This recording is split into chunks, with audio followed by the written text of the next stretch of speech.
জানেন কি যে খাত থেকে সরকার সবচেয়ে বেশি রাজস্ব পায় সেটি এখন বড় ধরনের সংকটে।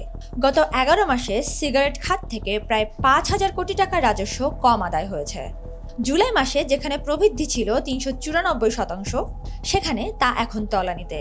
কি এমন হলো যে দেশের শীর্ষ সিগারেট কোম্পানিগুলোর বিক্রি হু হু করে কমে যাচ্ছে?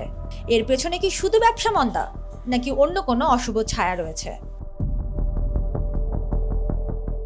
জাতীয় রাজস্ব বোর্ডের তথ্য অনুযায়ী জুলাই মে সময়ে লক্ষ্যমাত্রা ছিল 45,690 কোটি টাকা, কিন্তু আদায় হয়েছে মাত্র 40,960 কোটি টাকা।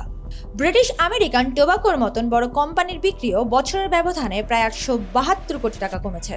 শুরুর দিকে প্রবৃদ্ধি আকাশচুম্বী থাকলেও এখন তা কেন 16% নেমে এলো?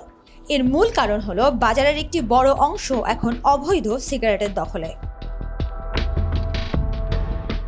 বাজার সংশ্লিষ্টদের মতে এখন বাজারে যত সিগারেট পাওয়া যায় তার প্রায় 1/3 শুল্ক ফাঁকি দিয়ে আসা অবৈধ পণ্য, নকল ব্যান্ডরোল ব্যবহার এবং চোরাচালান এর প্রধান হাতিয়ার। এনবিআর অতীতে যখন অবৈধ সিগারেটের বিরুদ্ধে সাঁড়াশি অভিযান চালিয়েছিল তখন রাজস্ব আদায় বেড়েছিল, কিন্তু অভিযান স্তীমিত হতেই বাজারে আবার অবৈধ সিগারেটের জয় জয়কার। এনবিআর এর প্রতিবেদন বলছে এক অভিযানে 200 কোটি টাকার অবৈধ সিগারেট জব্দ করা হয়েছিল, কিন্তু সেই গতি এখন নেই। অবৈধ সিগারেটের এই দৌরাত্ম্য একদিকে যেমন বড় কোম্পানিগুলোর ব্যবসা নষ্ট করছে, অন্যদিকে দেশের কোষাগারকে বঞ্চিত করছে হাজার কোটি টাকার রাজস্ব থেকে।